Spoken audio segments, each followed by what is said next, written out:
शुभम दर्शकों, हर हर महादेव। आप सभी का मेरे चैनल पर बहुत बहुत स्वागत है। कैसे हैं आप सब? मैं आशा करती हूँ दर्शकों आप सभी स्वस्थ और सुरक्षित होंगे। दर्शकों, आप सभी जानते हैं कि 29 जुलाई को सावन माह की अधिक मास की कमला एकादशी है, जिसे पद्मना एकादशी के नाम से भी जाना जाता है। इस एकादशी पर यह यदि आप अखंड सौभाग्य की प्राप्ति चाहती हैं, अपने घर में सुख शांति चाहती हैं, अपने पति की दीर्घायु चाहती हैं, तो इस एक अचूक से उपाय को आप अवश्य ही करिएगा। पूजनीय पंडित जी ने अपने श्री शिव महापुराण कथा में इस विशेष उपाय का वर्णन किया है। रात्रि 8 बजे से पूर्व ही आपको इस उपाय को कर लेना है। इस उपाय को करने से आपके जीवन में जो भी दुख है, तकलीफ है, कष्ट है, समस्या है, वह समाप्त होगी।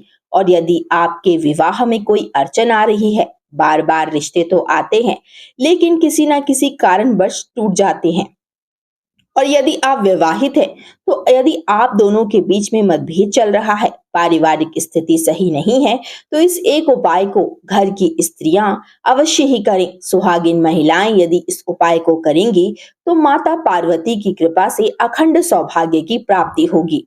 इस उपाय को करने के लिए बहुत ही छोटा सा आपको उपाय करना है। इस उपाय के लिए आपको एक मुट्ठी चावल चाहिए होंगे, या कहें कि एक कटोरी आप चावल ले लें। साथ में माता को प्रसन्न करना है आपको। भोले भंडारी के साथ में माता को भी आपको प्रसन्न करना है।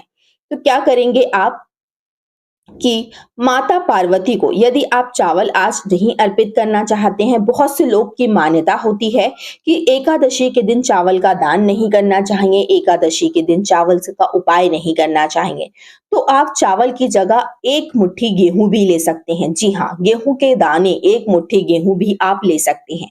गेहूं आपको क्या करना है? महादेव को समर्पित करना है।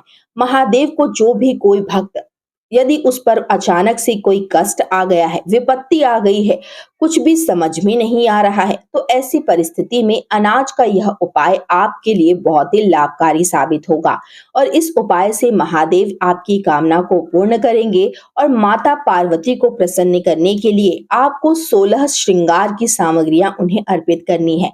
यदि आपके पास 16 श्रृंगार की सामग्रियां नहीं है, आप उतना नहीं कर पा रहे हैं, तो मात्र आपको क्या करना है? 16 चूड़ियां, जी हाँ, हरी वाली, माना जाता है सावन में हरियाली होती है। सावन में माता पार्वती को यदि आप श्रृंगार का सामान अर्पित करेंगे, 16 श्रृंगार अर्पित करेंगे, तो माता पार्वती आपको अखंड सौभाग्य की प्राप्ति कराएंगी। आपको ऐसे ही मंदिर में जाना है कि जहां पर भगवान शिव के साथ माता पार्वती भी विराजमान हो। बहुत से मंदिरों में नहीं होते हैं, केवल शिवलिंग और नंदी महाराज ही होते हैं, लेकिन कुछ मंदिरों में खासकर बनाया जाता है कि माता पार्वती का भी स्थान होता है, गणेश जी, कार्तिकेय जी, इन सब का स्थान होता है।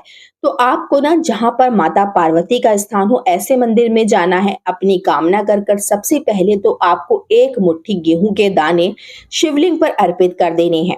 उसके बाद जो 16 आप हरी वाली चूड़ियां लेकर गए हैं, उन हरी चूड़ियों को माता को आपको सिंदूर लगाकर अर्पित करनी है।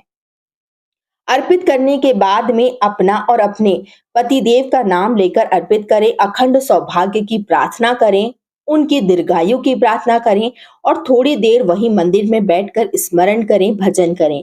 उसके बाद उसी जो 16 आपने चूड़ियां अर्पित करी है, उन्हीं में से आप कुछ चूड़ियां घर ले आए, एक ले आए, दो ले आए, कुछ भी ले आए, और उसे प्रतिदिन आप पहनना शुरू करें।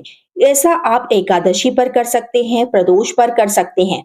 ऐसा करने से आपको अखंड सौभाग्य की प्राप्ति होगी और आपके घर में सुख समृद्धि का वास होगा। धन्यवाद दर्शकों, मिलते हैं अगले वीडियो में। तब तक के लिए श्री शिवाय नमस्तुभ्यम। धन्यवाद।